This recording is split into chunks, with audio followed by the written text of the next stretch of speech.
ಏನ್ ಮಾಡ್ಬೇಕು? ಓದ್ಬೇಕು. ಬರೀ ಓದೋದು ಅಷ್ಟೇನಾ? ಪ್ರತಿಭೆ ಸುಮ್ನೆ ಬರೋದಿಲ್ಲ. ಅಂತ ಪ್ರತಿಭಾನ್ವಿತ ವ್ಯಕ್ತಿಗಳು ನಮ್ಮ ಕರ್ನಾಟಕದಲ್ಲಿ ಅಂತಾರಾಷ್ಟ್ರೀಯ ಮಟ್ಟದಲ್ಲಿ ಏನ್ ಮಾಡಿದರೆ ಸಾಧನೆಯನ್ನ ಮಾಡಿದರೆ. ನಮ್ಗೆಲ್ಲ ಎಲ್ಲ ಇದೆ, ಕಣ್ಣಿದೆ, ಕಿವಿ ಇದೆ, ಮೂಗಿದೆ, ಎಲ್ಲ ಇದೆ ಅಲ್ವಾ?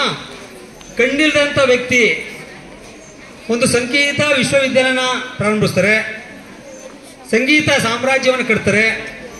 ಅವ್ರು ಯಾರು ಗೊತ್ತಾ? ಗದುಗಿನ ವೆರಿ ಗುಡ್ ಪುಟ್ಟರಾಜ ಗವಾಯಿಗಳು. ಕಣ್ಣಿಲ್ದ ಅಲ್ವಾ? ಎಂತ ಸಾಧನೆಯನ್ನು ಮಾಡಿದ್ರು ಅವರು. ಲಿಯನಾರ್ಡೋ ಡಾವಿಂಚಿ ಅಂತ ಹೆಸರು ಕೇಳಿದಿರಾ? ಲಿಯನಾರ್ಡೋ ಡಾವಿಂಚಿ ಇಟಲಿ ದೇಶದವರು. ಅವರ ತಂದೆ ಸೈನಿಕ ಶಾಲೆಯಲ್ಲಿ ಕೆಲಸ ಮಾಡ್ತಿರ್ತಾರೆ. 14 ವರ್ಷ ಆಗಿರುತ್ತೆ ಡಾವಿಂಚಿಗೆ. ಅಲ್ಲಿ ಯುದ್ಧದಲ್ಲಿ ಗೆದ್ದಿರುವಂತ ಒಂದು ಫಲಕವನ್ನ, ಪ್ರಶಸ್ತಿಯನ್ನ ತಂದು ತಂದೆಗೆ ಮಗನ ಕೊಡ್ತಾನೆ. ಇದನ್ನ ನೀನು ಕಲೆಯಿಂದ ಏನು ಮಾಡು ನೀನು ಅದನ್ನ, ಅದು ಸೀಲ್ಡ್ ಏನಾಗಿರ್ತದೆ, ಮೆಡಲು ಮುರಿದೋಗಿರ್ತದೆ, ಅದನ್ನ ನೀನೇನು ಮಾಡು, ಸರಿಪಡಿಸು ಅಂತ ಕೊಟ್ಟಾಗ ತಂದೆ ಲಿಯನಾರ್ಡೋ ಡಾವಿಂಚಿ ಕೊಡ್ತಾರೆ, ಮಗನ್ ಕೊಡ್ತಾನೆ. ಆ ಮಗ ಹೇಗೆ ಕಲೆಯನ್ನ